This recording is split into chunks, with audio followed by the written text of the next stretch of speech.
Hey everybody, this is Jared with Elise Guitars. We are in part 21 of my steel string acoustic guitar construction series. And we are going to start getting into voicing the top.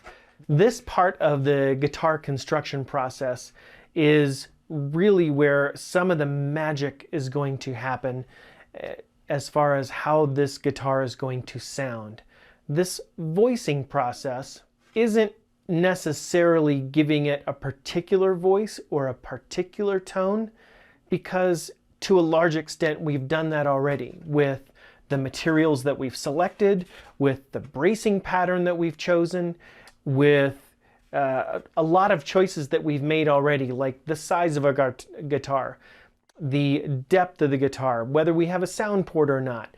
Now when I tap and listen to so many of those things are already determined, but we are going to get this bracing down to where it is going to be as responsive as possible while still maintaining the structural integrity of the guitar and really trying to bring out the most of the voice that we possibly can with what we have to work with. Much like we've talked about already, we're not looking for a particular note or necessarily a particular tone, but I do want to go into what we are going to listen for and the things that will kind of show us if we're getting to the right place or not.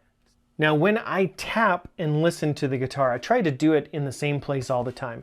I like to put my thumb right here and let it rest to allow as much of the vibration to go through the guitar top as possible.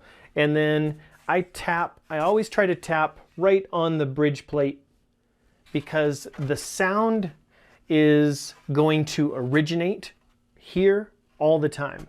So if I tap there, that is going to give us an idea of how the sound is traveling throughout the guitar, and will give me a better idea of how the top is going to sound as I tap on the spot that the vibrations originate.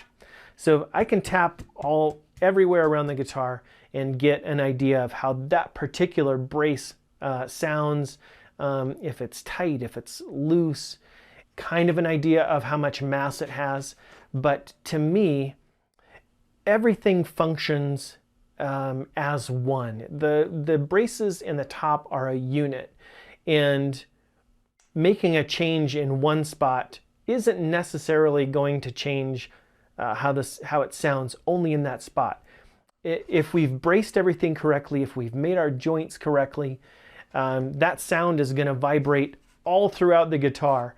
So tapping on the bridge plate to me is going to give me a better idea of how I'm voicing and how that voice is progressing. Let's see where we're at right now before we've shaped anything, carved anything away, other than how we've pre-shaped them.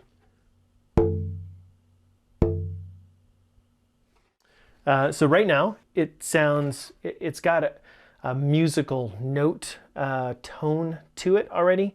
I'm not shooting for a particular note in the scale or anything like that, but it does have a sense of attack and diminishment. Let me show you a diagram. If you can imagine, this is the sound that we just tapped on in its original form before we've touched anything.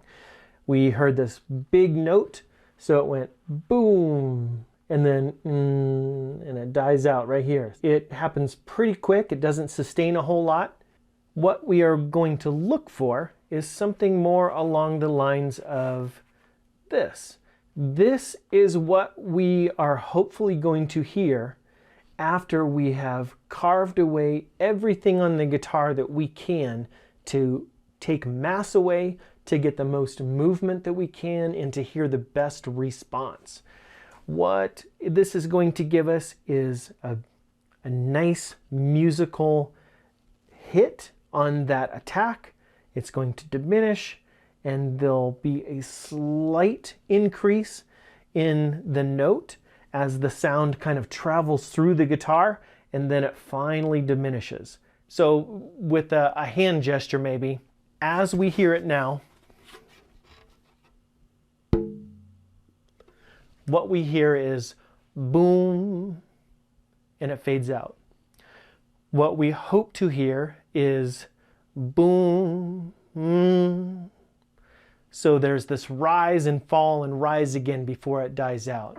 That's what we're looking for. I hope that through this process, we'll be able to get to that point, pick it up on the microphone so that you have a better idea of what you're listening to. Before we really start getting into the voicing, I just wanted to go over a few things real quick. I do all of my carving of the braces on a piece of carpet for a couple reasons. One is because we do have a radius in this. If we just left this on a flat bench top, you see as I press here, this side comes up.